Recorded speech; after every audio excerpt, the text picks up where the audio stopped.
hello everyone, and welcome to the next episode of CyberJar live streams. Today we are talking about Buildpacks. Everything you wanted to know about Buildpacks, but were afraid to ask. And I am joined by the person who fits perfectly for this discussion because I am joined today by Joe Kutner. Or is it Kutner? Kutner, right? Oh, you did it right. Yeah, good job. Okay, great. So he's the co-founder of the cloud native Buildpacks and the software architect at Salesforce. Welcome, Joe. Hi, I'm glad to be here. Thank you so much for coming. How are you? Doing great, and just enjoying the coming off the back of KubeCon EU a couple weeks ago, where we got to meet a lot of people in the community. So it's really fun. Oh yeah, the KubeCon. That's a huge major event. I mean, it's a dream for me to visit KubeCon in North America because I've heard it's a huge thing, huge event, right? Yeah, it's really, I think, one of the heavy gravity points in the industry still, where people from all areas of tech are coming. So Yeah. Did you meet a lot of new connections? Or yeah, in fact, so when I was in Europe, I got to refresh a lot of connections and did a lot of networking from people I hadn't seen before the pandemic, and then also met a lot of new people. So it was just a really good event, both to meet Buildpack adopters, which obviously I care about, but also people working in other projects like Flux or OpenTelemetry. So just always good to get that face-to-face interaction. Oh yeah, I agree. In the age of AI, I think that real life communication is the most important thing that is left. Agree. Yeah. Right. Okay, friends. Again, this discussion is called Everything You Wanted to Know About Buildpacks. So if you have any questions about Buildpacks, just please post them in the comments. Don't be afraid, don't hesitate, and Joe and me maybe will do our best to answer your questions so that you leave satisfied, and maybe right after the stream you will go ahead and check out Buildpacks and really seriously consider migrating to them and teaching good old Dockerfiles. Well, by the way, Joe, let's start with let's jump right in. So I am the platform engineer. Give me one reason why I should switch to Buildpacks.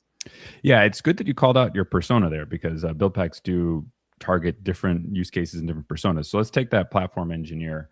I think a lot of times these folks that are building platforms, that are operating platforms, one of the problems you encounter really quickly is managing your base images. And if you really want to provide base images as part of the platform, you really quickly end up with this proliferation of combination of Java and Python and different versions of all these languages or other dependencies.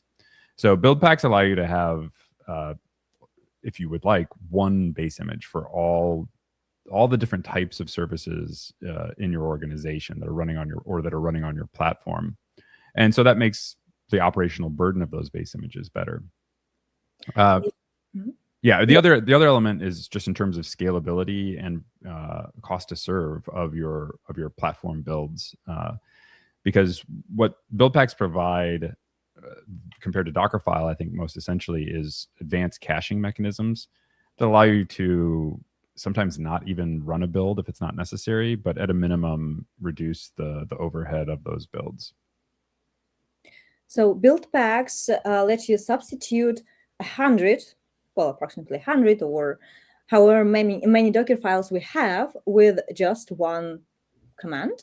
Yeah, and the way this works is in a Docker file, these dependencies are really statically defined, and there's no advanced mechanism for like composing them. Actually, there's really not much of a mechanism for composing them. So you end up with this combinatorics problem. If you need dependency A and dependency B, you've got to build an image with those in there. And if you need different versions of those, you have to build different versions of the image for every combination of those versions of those things. And that grows really quickly as you have 10, 15, operating system level dependencies. But where Buildpacks come in is, instead of having these sort of statically defined in a Docker file, you can provide a Buildpack, which is a module that's written in a higher level programming language that adds the various dependencies that you need based on your systems or based on your application. components, and then builds those on top of your single disk image. So I can feed any kind of application, that the Java application, the Python application, and Buildpacks just knows what it has and then builds a container image. But how does the Buildback know what kind of application I gave it? Yeah, so Buildpacks are what we call application aware. As part of the Buildpack spec or Buildpack API, Buildpacks have a way of inserting their own logic for detecting what an application is and what it needs. So sometimes this is really simple. If it sees a POM XML, it knows you need Maven and Java. If it sees a requirements TXT or a UV lock file or something like that, it knows you're working with Python. So in a lot of cases, this app awareness is really simple, but it can become really much more advanced, or as advanced as you need it. Some of our internal build packs look at various elements of your application to determine what kind of certificates you might need and things like that. So they make intelligence kind of a tainted word now, but they make application aware decisions about what needs to be installed or what build packs need to run. And we get the production ready container image, right? Well, that sounds tempting without the Docker file. But does it mean that the developer, well, usually the developers are the ones that write and maintain Docker file, although that varies from company to company, but usually that's developers. But does it mean that with build packs, developers don't have to care anymore about building a container image or, well, containerization as it is? Yeah, and I think that's when I mentioned other personas at the front of the talk here, like that's the other persona is application developers, especially folks working on functions as a service or some kind of serverless platform, and then developers like AI ML developers who maybe don't know what containers are and maybe shouldn't need to do their job. That's not the most important part of their job. So yeah, on platforms like Heroku and Cloud Foundry, it's very common to have developers who are using the container ecosystem and don't even know it. And I think that's really our goal with the project, is to be able to make containers available to everyone, whether you're a Docker engineer or not, because there's value for all sorts of types of services and types of applications. Mm-hmm. How was the project born, actually? How old is the Buildpacks project? Well, Buildpacks as a concept, like what we would call the first version of Buildpacks is, oh boy, it's getting old now. It's at least 15 years old, right? Because the concept started at Heroku, where, and this is again, actually 15, 16 years ago, Heroku wanted to move from being just a Ruby only platform to a platform that supported lots of different languages and lots of different application types. And in order to do that in a way that was extensible and modular, they created this Buildpacks concept. This is before Docker. This is before Cloud Native. This is before any of that stuff. And then that concept was open sourced and borrowed by Cloud Foundry to implement a similar pattern.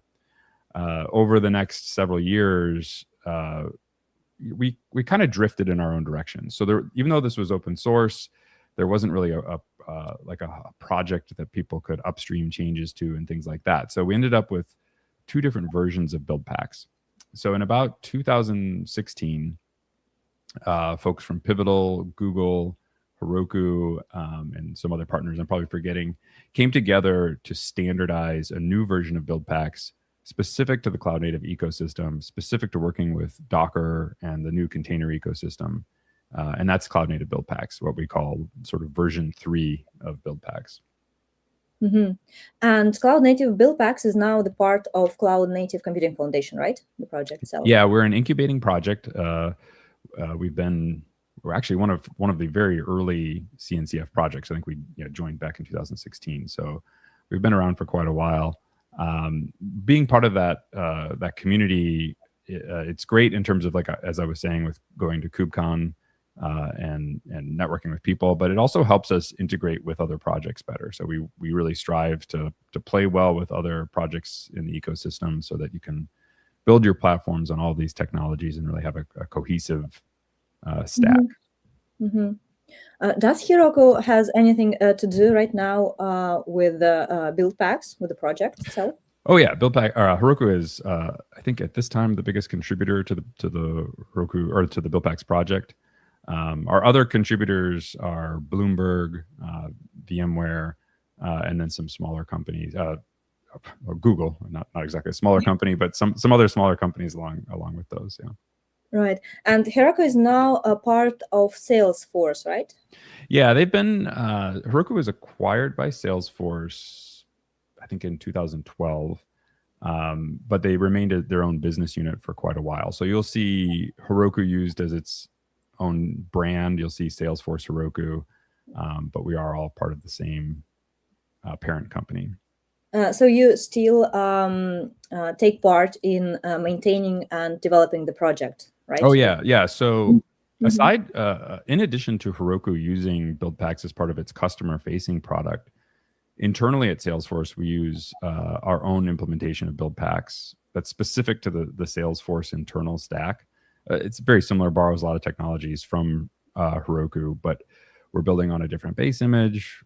We support we have stronger opinions about what internal Salesforce applications look like. So we really tailor our Buildpacks to those use cases versus a customer-facing product where you have to support a much wider set of patterns and customer use cases.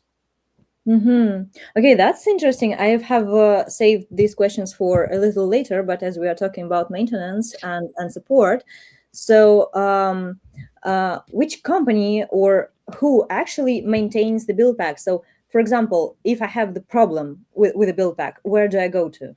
Yeah, great question. Because the project itself is what we call a spec project. So the Cloud Native Buildpacks project, it provides some reference implementations for tools that run Buildpacks. That's the pack CLI and a thing we call the lifecycle. But the actual Buildpacks themselves, the modules that build your code, that specification is implemented by vendors. So Heroku is an example of a vendor. Google is an example of a vendor. They have their own Buildpacks. And then there's an open source project called Paketo. If you've used Buildpacks with Maven, the Maven plugin and Spring Boot, by default, you're probably using Paketo. So those are the ones that you can use off the shelf from the community. But more and more, we're seeing after people adopt Buildpacks, they find it's beneficial and worth the effort to build their own Buildpacks. That's what we've done internally at Salesforce. That's what our adopters like Bloomberg have done. And it gives you, as a platform operator, a great deal of flexibility in how you standardize the way your fleet of services is built. By building your own build pack, you mean that the set of build packs provided by each vendor is different, right? Yeah. So each of those vendors has their own opinions about what an application or what a build pack should do and how it should build. They also are targeting specific base images. So the Heroku and Paketo build packs only work on Ubuntu. They're dependent on that operating system. One of the reasons we have our own internal Salesforce build packs is we use Red Hat Enterprise Linux 9. So it's a different base image than what Heroku provides. So there's a need to have distinct build packs there. So you may have opinions about that. Yeah, it just depends on your organization's needs. So when the team chooses the build packs, they should look at what the vendor proposes, right? Yeah, I think these are all pretty well documented. They support a set of languages. I think there's 7 languages supported by the Heroku build packs. I'd have to look up the details for those other vendors. But yeah, it depends on, or I think when you're selecting one of these, it depends on what kind of opinions or like platform patterns you want to adopt. If you have your own set of opinions, you can build your own build packs. So the team potentially can build their own build packs, right? Yep. Is it difficult? Is it complicated? No, actually, there's some nuance to the Buildpacks API that gives you a lot of power. As I mentioned, there's these advanced caching mechanisms, so you can take that very far. But building a simple build pack requires implementing 2 entry points. The specification defines these as executables, so they can be binaries that you wrote with Golang. They could be a Bash script. They could be a Python script. But these two executables called detect and build, the first one is what makes Buildpacks application aware. So that detect binary or that detect executable is run by the Buildpack engine to determine if a Buildpack should or should not run. The build entry point or executable is where you put the logic for how something's built. And so that can be as simple as a bash script and ultimately look a lot like a Docker file, or it can be a much more advanced set of logic written in a higher level programming language that has tests and all that kind of thing. You mentioned that each vendor chooses the base image they work with, so like Ubuntu or RHEL, or in case of Bellsoft, we build Buildpacks on Alpaquita. But when you build, for example, the application for the container image for a Java application, Paqueta Buildpacks let you choose the Java distribution, but not the base image. And the base image always stays the same. Why is it so? Why can't we change the base image freely? Yeah, I think the Paqueta Buildpacks do give you a choice in terms of the like tiny, medium, full, like how large the base image is. But they are all Ubuntu images provided by Canonical, and the reason for that is simply that there are dependencies for the Buildpacks to execute, whether it's like whatever is actually executing the script or whatever it is that runs the Buildpack. But also if it's installing tools like a precompiled language runtime, it has to be compatible with that operating system. So there are some, just general constraints. You can't install Debian packages on Red Hat and that kind of thing. And that's where it comes from. Yeah, but even if you use Paqueta Buildpacks, you can choose the version of Ubuntu, but you cannot install the packages. So why, if my application really needs some additional OS packages, then it means that it's a no-no for me in case of Buildpacks. Yeah, and this is kind of it is very much by design in Buildpacks. So Buildpacks do not run as root. That's a precautionary sort of a security choice that we've made with Buildpacks. It means that you can't shoot yourself in the foot, but it also means that you can't install arbitrary system packages and things like that. So at some point, if you have things that you need to do that are lower level, mutating the operating system, installing system packages, you need to go outside of the standard Buildpacks flow of execution. There's a couple ways you can do that. One is, as I said, you can have your own base image. So if these are things that you truly need across every service, put those in the base image and let the Buildpacks just build on top of that. There's also an experimental feature in Buildpacks called extensions, where you can provide a snippet of Dockerfile to the Buildpack execution process. And as it builds, it will run that snippet of Dockerfile. It runs that as root, so it'll install or do whatever advanced thing you need. But there's a trade-off there, because what you do in that snippet of Dockerfile can't be like cached or rebased in the same way as just standard Buildpack stuff. So you're losing some of the power of Buildpacks when you do that, but it is an option. Well, yeah, there's always a trade-off, right? So either this or that. You've mentioned caching and rebasing a couple of times. So let's dig into that a little bit deeper. So what is that? What do you mean by caching and rebasing? Yeah, let's start with rebasing, because this is a feature that I think most people are coming to Buildpacks for. And really what rebasing allows you to do is update your operating system base image on an application image without running a build. So what we do in this rebase process is take existing layers, so application layers that have metadata because they were built by a Buildpack and we know it's there, and sort of lift and shift them onto a new base image version. So we can do this by virtue of the binary interface guarantee provided by operating system vendors like Canonical and Red Hat. When we get this new patch version of an operating system, we don't have to recompile binaries. We don't have to recompile our Java code. We don't have to download dependencies. That's all going to be the same. So in a matter of literally milliseconds, directly on a container registry, you can create a new base, or not a new base image, but a new application image without running a build. This is essential to platforms like Google Cloud Run and Heroku that are running tens of millions of images. Because when there's a new Ubuntu version, you can't go do 10 million builds overnight. It's just not feasible, and it would be very expensive if you did.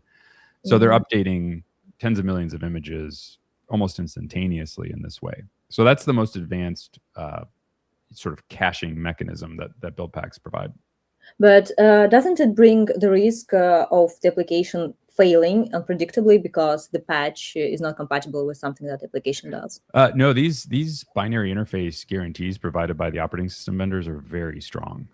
So almost, I know this sounds like hyperbole, but almost never in the 10 years that I've worked with Buildpacks at Heroku have we had an issue. I can only think of one incident, and it was actually with a Postgres system package that wasn't even part of the real operating system. So those binary interface guarantees are very, very strong. This is what the binary interface guarantee is really what you're paying for when you are paying for like an LTS version of an operating system. So these vendors do a good job of making sure that's updated. So now you can use rebase to go further up in the stack. You can go up into like rebasing the JDK, which does not have a binary interface guarantee like the operating systems, but you could do it, right? Because your Java code doesn't necessarily need to be recompiled, but things can break and things can change. And there are times where some Buildpack adopters choose to do that and then roll the image out through some kind of like canary process, looking for, the kind of things they're going to break in that scenario are, not subtle. They'll break pretty hard. So it is possible, but not really what we're recommending it for. So we can usually we can use rebasing for most of the updates of the operating system and rebuilds if we really need to rebuild the whole container image with the application, with whatever's there. Yeah, so even when you're doing a regular rebuild, you get more advanced caching mechanisms. So the best example is if you've got a Docker file and a POM XML and you change the authors in your POM XML, you're going to bust your Maven cache. But for no reason, right? But with Buildpacks, and the reason for that is because in the Docker file, you have this like linear dependency of layers, right? Like if you change something up here, everything below it's going to get busted in the cache. But Buildpacks don't work that way. They don't have that restriction. So when a POM XML authors change, the Buildpack knows it doesn't need to bust that cache layer. It's more deliberate about when certain parts of its cache are invalidated. And it also creates cache layers more intentionally. So instead of in Dockerfile where it's like this line will result in a cache layer or a layer, that's sort of arbitrary. The Buildpacks are taking the JDK, putting it into a layer very, very explicitly, taking Maven, putting it into a layer, taking your jar dependencies, putting them into a layer. And so in doing that, we can, I keep wanting to use the word intelligent, but be more deliberate about the things we cache and when we invalidate those cache layers. Well, that's actually cool. So we can actually update everything in milliseconds and everything works, and there's no downtime, because downtime that's a killer for production. That's nice. But the next question that I have is related to that, to rebasing and to caching. So I know that Buildpacks have very strong supply chain security standards, right? So they come with SBOMs and signatures, right? Digital signatures. Yeah, so the Buildpack API allows for, again, it's a specification, and as part of that API allows Buildpacks to produce an SBOM, and we support CycloneDX, Swift, SPDX formats. But it's really, it depends again on the Buildpack vendor to use that API. So for Paketo, which again is probably, I think, what most of your viewers are using if they've tried Buildpacks, it produces a very comprehensive SBOM for all the Buildpacks that project supports. So at the end of the build, you're getting a very precise not catalog. What's the term I'm thinking of? A list of all the dependencies, all the things that are in the image. Whereas I think with other tools, you're sort of trying to reverse, and like with some scanning tools, you're kind of trying to just reverse engineer what's in there. But the Buildpack, again, because it's deliberately installing things and making choices based on the logic and higher level programming language, the the SBOM that comes out of those Packet build packs is very, very strong and very correct, which is really what's important. Yeah. So, folks, for those of you who are new to SBOMs, SBOM is a software bill of materials. It's exactly as Joe said, it's a list of all the dependencies that are there in the base image with their versions.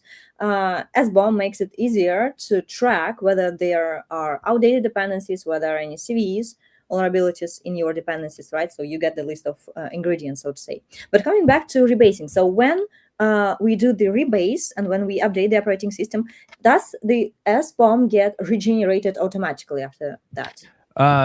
Yeah, it's a good question. So the SBOM that is provided by the build packs won't change. So you'll get the same SBOM because again, you're reusing those upper layers. The only thing that's changing is the operating system layers, which has its own SBOM that comes with that base image. So so there are two SBOMs, right? So for one well, for the no, it is one. I mean, actually, I'm looking at the docs because I can't remember. There's a process in the build pack execution that I think composes them into a single one at the end of the build. I have to refresh myself on the details, but no, you will get a single SBOM. Yeah. Right. Well, that's cool. That's cool. And caching is well, kind of like rebasing, but it is related to the whole build pack structure, right? Yeah, and it like I call rebasing a form of caching just because it's a way of speeding up builds, but all these mechanisms are a way of making builds more efficient, avoiding builds if you need to, if you don't need to run a build, which again makes your platform more scalable. The whole purpose or the whole origin of build packs is to make platforms that are operating at on tens of millions of images or tens of millions of services able to do that with reasonable amounts of resources, and ultimately to scale and make your systems more easier to operate. We have the question from the audience, from Preben. How can you access the SBOM in a running image?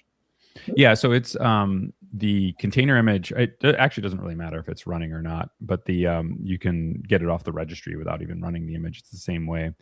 There's a as part of the build pack spec, there's a location defined for the SBOM. I think it's like from the root of the image layers SBOM launch. I'd have to look up the exact path because I don't usually use that path. I use the pack CLI. The pack CLI has an SBOM command that you can run against an image. I think it's pack SBOM download and then give it the image name and it'll just grab the SBOM, put it on your local file system. So that's what we do internally at Salesforce when we're scanning images. So at the end of a CI process, we'll take these images, run them through actually a number of different scanners. And as part of that, just run pack SBOM download, get that SBOM out of the image and provide it to whatever tool needs to use it. By the way, what kind of scanners do you use? I'm curious. We use SPDX in Salesforce. SPDX, yeah. How about Treaty? No? Not familiar with it actually. So yeah. Well, that's okay. I just heard that the Treaty had like a major vulnerability discovered out there, which is kind of ironical because it's a security scanner with a major security gap. Yeah, but that happens. Things happen. Yeah.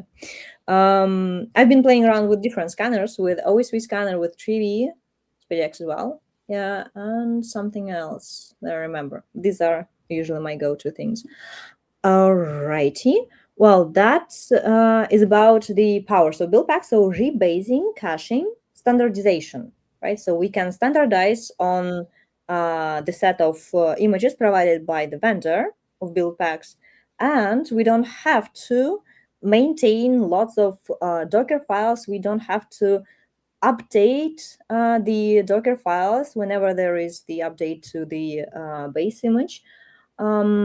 Yeah, standardization. Sorry, I just want to jump in because I haven't used that term standardization much, but it's really key to what makes build packs powerful and provide value. Because standardization, whether it's build packs or in any other tool, is how platform implementers get leverage, right? The more standardized the services on your platform are, the more processes and tools you can leverage across those services, which ultimately makes the platform more scalable and easier to operate.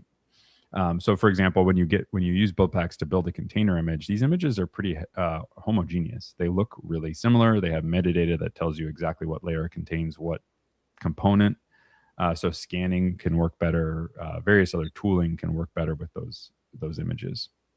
But if the team wants a smaller image and with Buildpacks, they get, well, I don't know, for example, twice as big as they were expecting, and they do something about it. And is it actually bad to have a big container image? Oh yeah, You're asking the wrong person, because I wrote a blog in support of fat container images.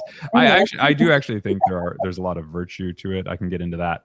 But that said, you can build the thinnest, smallest images possible with Buildpacks. So internally at Salesforce, our Golang build pack produces a binary and puts it on basically a scratch image, right? Like that's totally possible. I think the Paketo build packs have a base image called Tiny or something like that that's very, very slim and very similar.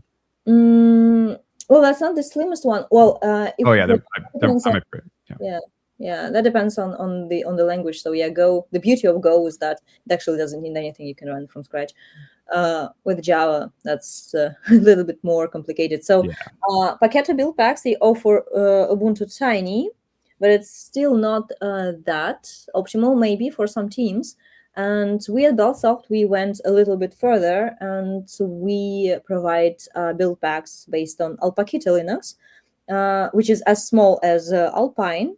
So you can get like the image twice as small as with the regular Ubuntu-based build packs. It's kind of like that. But yeah, for some teams, that's a major thing, like stripping down everything that is non-essential, right, for the app. Is it better for security actually to strip down everything?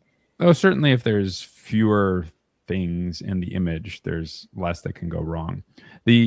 I think the trade-off though is in terms of proliferation of snowflakes. And this is really something we try to avoid on the Heroku side and on the Salesforce side.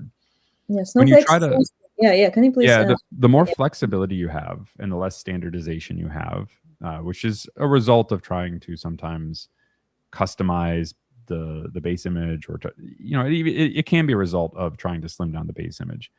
But the more this customization that you have, the less standardization that you have, and then you end up with snowflake images, and it becomes harder to gain leverage across your fleet of services. So it is a trade-off in that sense. And I do think in some cases the value of standardization outweighs the value of stripping down your image to something very minimal. That's my stance. Yeah, I do think that standardization is the key actually to security. That's more important, right? Because you have more control, or at least you can control more things than when you have like a separate base image for every service that you run. Yeah, but with build packs, again, another question is, aren't they maybe some teams consider them as black boxes? So you feed them your application, and then you get the container image, and you don't know what's going on inside of that. You don't know which packages were used, whatever was used. Isn't the build pack a black box, or is just a ungrounded fear? No, that's the goal. Like it's meant to be a black box. There are ways to, the more that you sort of peel back the layers, you can customize how the build pack executes. We have a feature called inline build packs, where you can put sort of like you would drop a Docker file in a project. You can drop a project toml, and it has a script that'll run as part of the build pack build. But yeah, a big target audience or use case for build packs, as I mentioned, is the AI ML developer or the function as a service developer that really doesn't need to know about these things and should focus on the part of their job where they're adding the most value, which is writing features and building products or training models, and not dealing with the ins and outs of containers. Yeah, exactly. And we have another question from the audience. Where to start if I want to make a custom build pack for my app with customized and minimal base OS layer image? Good question. Yeah, great question. So within the Buildpacks documentation, if you go to buildpacks.io, click on the docs link, there are three major sections, and these are really for the different use cases. So one is for application developers who just want to use Buildpacks and they want it to be a black box. And then there's another section for Buildpack authors, and that's the section where you learn how to create your first Buildpack. We have some tooling in the Pack CLI that helps bootstrap the Buildpack and those, like I mentioned, those detect and build executables. But you can start as simple as writing a bash script that does the build process, package that Buildpack into actually, Buildpacks are distributed as OCI images. So there's a Pack CLI command to package it. You can put it on a registry. You can provide it on the file system, however. But yeah, following that guide in our documentation is the easiest way to get started authoring a Buildpack.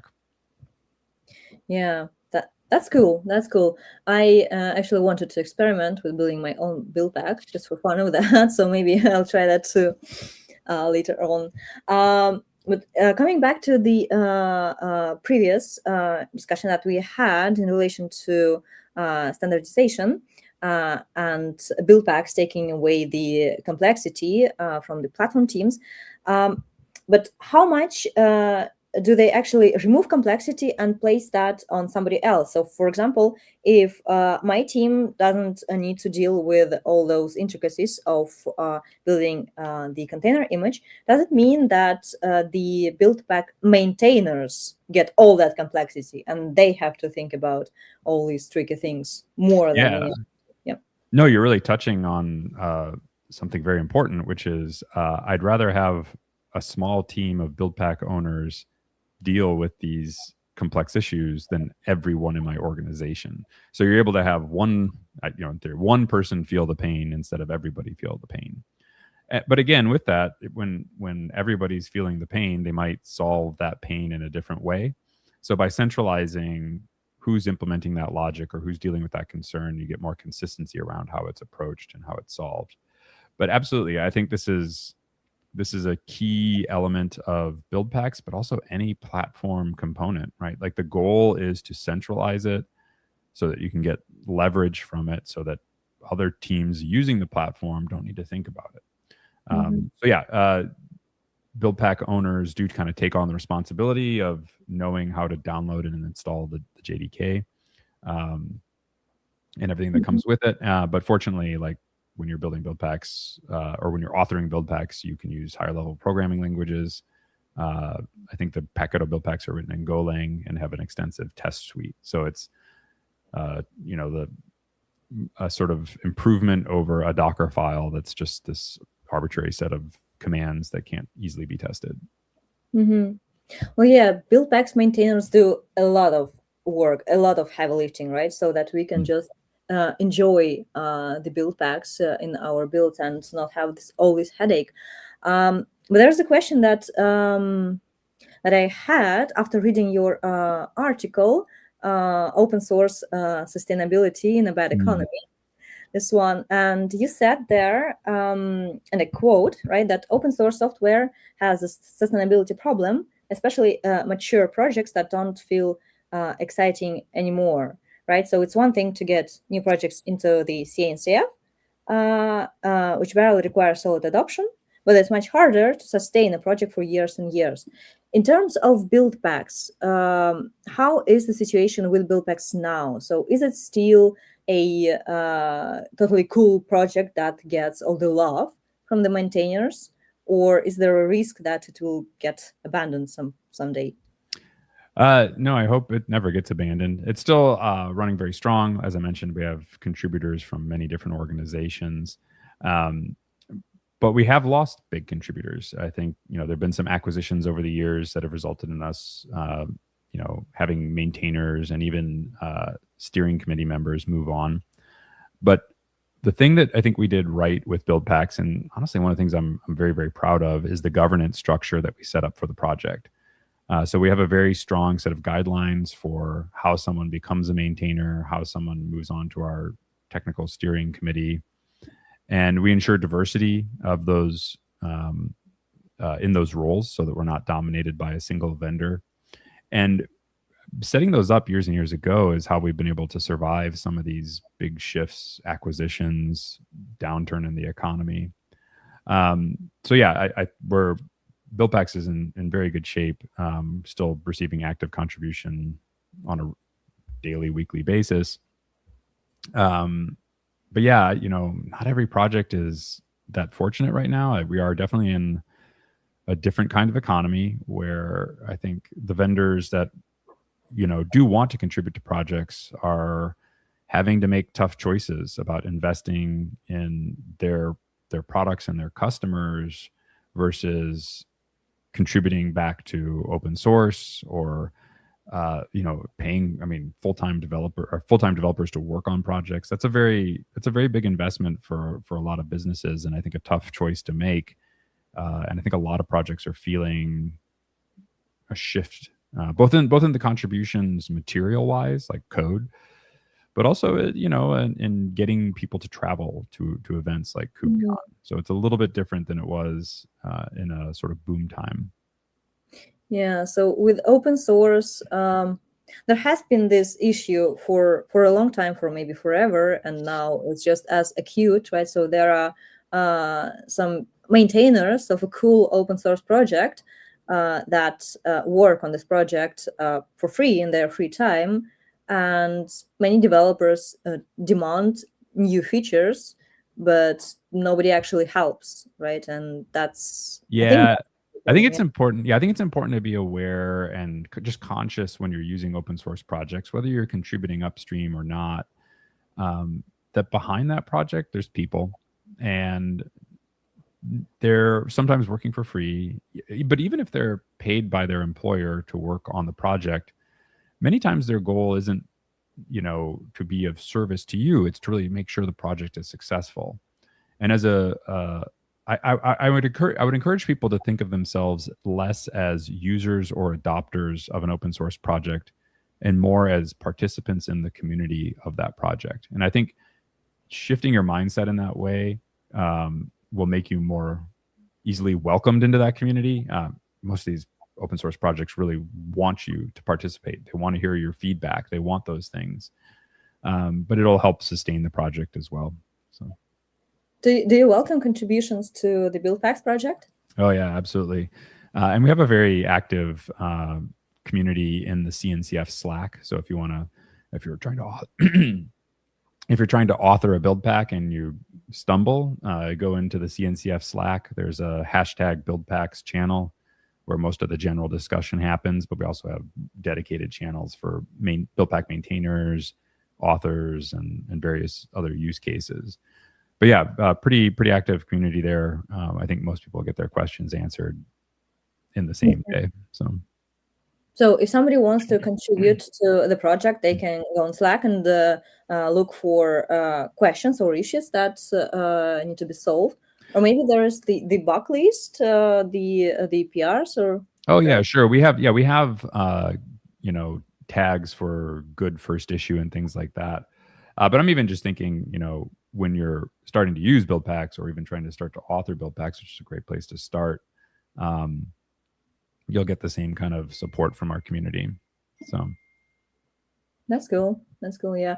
Do you have the stand, the booth at the KubeCon America only, or in Europe as well? Nope. Yeah, we have a kiosk that's as part of the CNCF's Project Pavilion. Like I said, I just finished that 2 or 3 weeks ago in Amsterdam for KubeCon EU. And then we'll have one again. Actually, we'll have one in KubeCon India, which is in June in Mumbai. Oh. And then we'll do it again in Salt Lake City for KubeCon North America. I don't remember the date, but I know we'll be there. So yeah, there's a KubeCon Japan as well, as far as I know. Yeah, we haven't been able to participate in that one yet. I'd love to get there. We have users and adopters in Japan, and it's a great community. But yeah, I look forward to one day making it to that event. Yeah, me too. Maybe not this year, but some other year, maybe next year. Yeah, KubeCon Japan is. We have a lot of interest coming from Japan, and it's a very high-tech country, and there's so much going on, and there's so much untapped potential, I think. So yeah, that would be a great fit. Right. Is there a predictable update or release schedule for the builders, for the build packs, or each vendor is responsible for the update schedule of their own build packs? Yeah, the build pack vendors each have their own schedule. I can't speak to Packeto or the Google ones. The project itself has, has a 6-week cadence for the reference implementation and tooling that we provide, including the pack CLI. Sorry. That's okay. Yeah. But yeah, those are the tools that you use to run the build packs, and those are regularly patched and updated and all that. And then the build pack vendors have their own cadence, just depending on which vendor. Right. Well, cool, cool. Joe, I wanted to ask you a couple of personal questions because it's not only about build packs, right? Thank you. You guys are great. Learned a lot. Thank you. Thank you so much.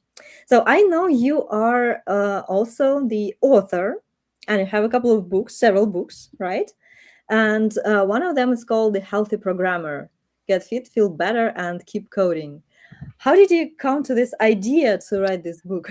Yeah, thanks for asking about it. This is a true passion of mine, is health and wellness concerns as it relates to people who spend a lot of time sitting. And it really originated for me just personally, because I was very active. I was an athlete when I was young. And then I got a job as a programmer, and I was suddenly sitting 8-10 hours a day. And I mean, I just noticed huge changes. I felt worse. Um, I was getting injured and things like that. So I started just kind of learning for myself. And I think I was talking to people, and I forget exactly how the idea came to do the book. But when I started on it, it just, all this stuff that was on my mind really started flowing out. And, at the core of the book is it really doesn't take much. It's these very small things: standing up every few minutes, going for a 5-minute walk, that have the biggest impact on your health. It's not running a marathon, right? It's not bench pressing 300 pounds. It's the small things that make the biggest difference. And learning that and wanting to share that, it was really the motivation for the book, because I want people to know that feeling better and being healthier is it's achievable, and there's very small things you can do to improve your life in that way. So. Cool. Deshaun Carter is in the chat. Hello, Deshaun. Hi, Deshaun.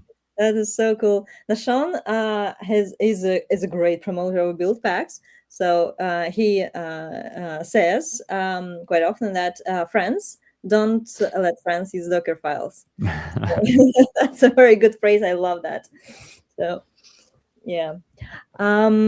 Right. Well, coming back to the book, so the physical training, like several minutes a day, can save the day, right? Yeah, I make my recommendation in the book is try to stand up every 20 minutes. Try to get at least 20 minutes of walking every day, and then try to do 5 to 10 minutes of, I guess, like strength exercising. I'm not talking about weightlifting. I mean, body weight squats or some push-ups and things like that. So again, these are really, really small changes to your daily routine, but they'll have a huge impact. I think the thing that we forget about health is that all this exercise and physical activity, it's kind of a diminishing return. The difference between running, training for a 5K and training for a marathon in terms of your health is much smaller than the difference between doing nothing and going for a walk. That's where you get the most value in your lifestyle changes. But I also cover things like diet in the book, and issues related to headaches and neck and back pain and things like that. Oh, really? Could you please give me some advice? Because I usually sit in front of my laptop like a shrimp, Yeah. and I get lots of headaches. So what can we do about that? Yeah, well, no surprise, like the same things that are good for your heart health and your cardiovascular health, standing up, walking, they're good for your addressing different types of pain. I think that, like, people often ask me, like, well, what's the best position to work from? Is it sitting, standing? And my answer is always whatever position you are not currently in. If you're standing, sit down. If you're sitting, stand up. If you need to go for a walk, go for a walk. Getting that movement, that change, just kind of balancing out each of the positions is really what's going to help prevent back pain, wrist pain from repetitive stress, Yeah. but then also help with things like cardiovascular health. Yeah, that's like super important because I do sports, but I do them like 2, 3 times a week, like some heavy lifting or boxing. But on all the other days, I'm just cramped in front of my laptop, and that doesn't help a And lot. that's a good point, because that 20 to 30 minutes at the gym does not compensate for 8 to 10 hours of sitting or more, right? Like, it's not, oh, I did that gym workout. You actually have to mix the exercise in throughout the day. Like, this is a really important point. You can't be a potato for several days straight and then go work out really hard and say, oh, well, I made up for it. It's Yeah. just not how your body works. Yeah, exactly. I'm learning that the hard way. So the next step is just to build a routine to actually do something every day regularly. Because Yeah, yeah, the routine. No, you're right. It's really about habits, right? And I think you'll find that changing position, for example, once you start doing that, it just becomes routine. It becomes habit. So. yeah, yeah. Anything else you are working now currently on the book or the next talk or big But project? yeah, I just finished the second edition of The Healthy Programmer. I wrote the first edition over 10 years ago. I actually can't remember how long. So some of the science was a little outdated. Um, and the new edition really is just an update to some of the research and science that's behind the book. Most of my time is spent at Salesforce working on our Hyperforce platform and then supporting the Buildpacks project. Yeah, that consumes most of my time. So Is there anything new exciting coming to Buildpacks? Maybe in relation to AI, because not asking any question about AI nowadays is just like the interview has never been there. yeah, no, great question. Actually, build packs are an interesting point in that they're very stable. So we're not really delivering many new features. Like it is doing the job it was meant to do. It's a small, sharp tool in some sense, and that includes the work that's needed for AI and ML. So one of our adopters, Bloomberg, is really exclusively using build packs for their AI ML use cases. And they've, I think, largely solved through their contributions the kind of problems that they would need to solve in order to make that work, and that benefits everybody else in the community. We're constantly talking to folks though to see what are the evolving patterns or the emerging patterns and use cases for AI. I haven't found any real significant gaps in using build packs for those use cases. But we do, like I said, we want to continue to work on the extension feature, which is how you can provide that snippet of build pack or snippet of Dockerfile to extend the build pack execution process. And then I think we also would like to explore a new user persona, which is people who are actually building base images that people are using Dockerfile on top of. So you could, as a platform implementer, use build packs to produce thousands of images that then get used by people using build packs or people using Dockerfile, and it doesn't matter. Cool. Can AI help with that, or it's just a totally different question? It doesn't. Yeah, I think it's just kind of orthogonal. There's nothing in particular about AI that build packs helps with, but it's not like incompatible or anything either. Well, then the stupid question that I have, what's the difference between building the container image for a regular application and for the application that somehow uses AI or for any AI related task? I mean, it's just container image, right? Or not? Yeah, no, it is. I think one of the challenges I see is the size of the layers. They can be very big, and there's these big artifacts that need to get transferred around. I suppose one of the values of using Buildpack in these cases is that you can be much more deliberate about how you're moving those large binaries or tarballs or whatever they are around from system to system, or not moving them. I think honestly, it's the same with the JDK, which can be very big. We don't want to turn our platforms into systems that just move JDKs around because it's another layer of JDK. Yeah, So we can exactly. get better at reusing them and optimizing how we bring them in. So, is there any use case where build packs don't fit at all, or can build packs conquer any application, any use case scenario? Most they can. There are some use cases that I think are not a great fit. Certainly, if you need to use root as part of your process, maybe there are very good cases for that. People that are building more like infrastructure services, and that's fine. The use case that I mentioned a moment ago for teams that want to produce thousands of base images using build packs, and then have people use Dockerfile on top of that. Usually, though, the impediment there is just they want to use root. So I think it really comes down to, oh, there's a COBOL build pack. Really?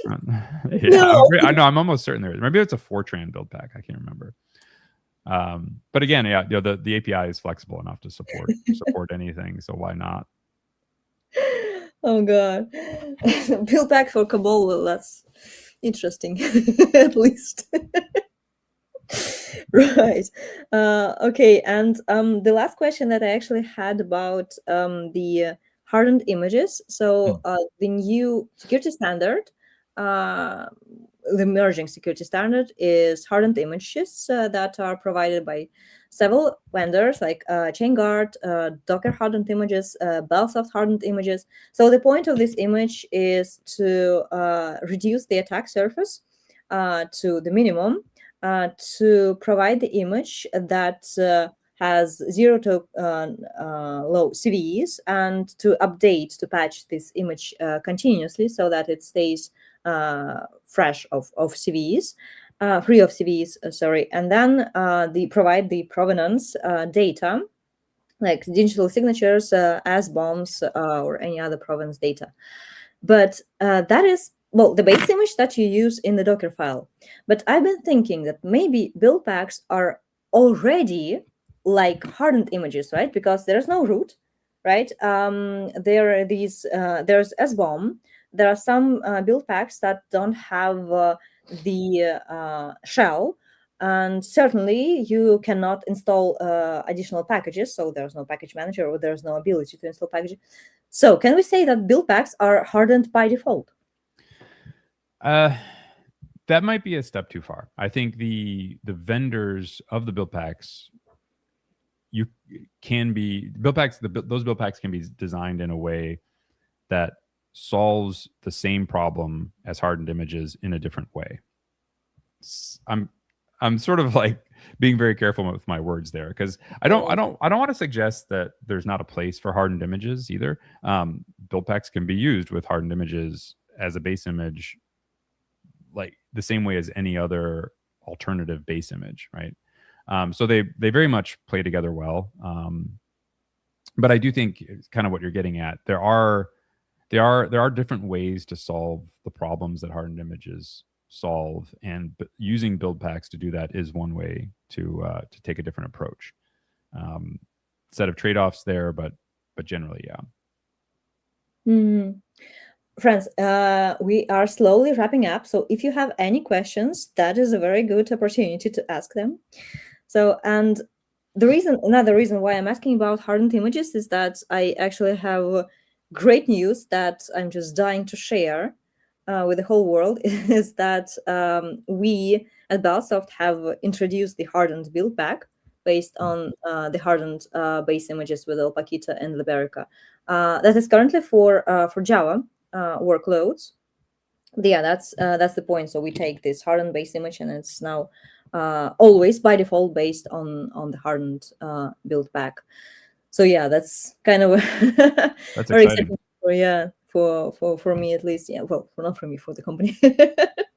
I'm the godmother of that stuff. Right. Joe, thank you very much for this stream, for this discussion. That was super interesting. I would like to take it further in real life, maybe. So where can we find you in the nearest events, maybe in person? Yeah, so certainly start on the CNCF Slack and the Buildpacks channel. Mhm. I'm there. Lots of other folks are there. I'll be at KubeCon in North America for sure, and at which I can't remember the date, but it's in Salt Lake City in the fall.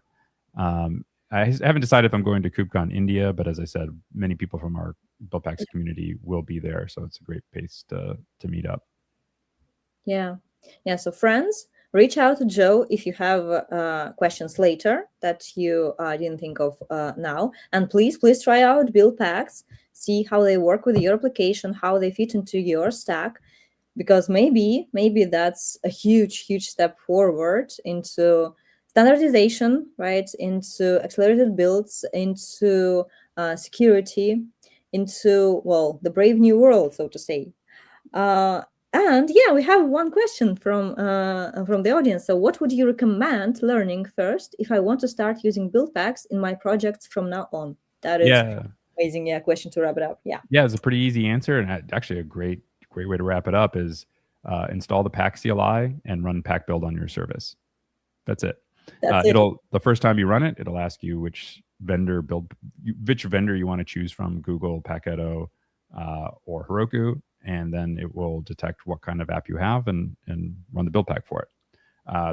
The alternative, if you're using Maven and Spring Boot, is that Maven plugin, but essentially they're doing the same thing under the hood there. So yeah, look at buildpacks.io documentation, and it'll have the instructions for installing the pack CLI and then run pack build. Yeah, that's as easy as that. And well, the chances are, well, not the chances, but in most cases, it will build the container image, and there's going to be no problem. It will run, it's production ready, and it's beautiful. Unless you're using COBOL. Yeah. we are not being COBOL chauvinistic here. I don't know, really, why would you want to build a container image for COBOL? I mean, it's not, I think the applications that are written in COBOL are not even internet facing. I guess not. I had to check if it was October 1st or April 1st when Deshaun mentioned that, but nope, we missed it. Yeah. Well, who knows, actually. One more incentive to learn COBOL. Do you know COBOL, by the way, Joe? No, I don't know anything about it. All right. Well, thank you so much for the stream. That was a great discussion. Thank you, everybody, for visiting. I'll post all the links in the description of the stream below. So yeah, check it out. Yeah. Yeah, thanks for having me. Thank you so much. Right. Yeah, Sean. Not because we should, only because we could. Exactly. Right. Well, bye everybody. Thank you so much.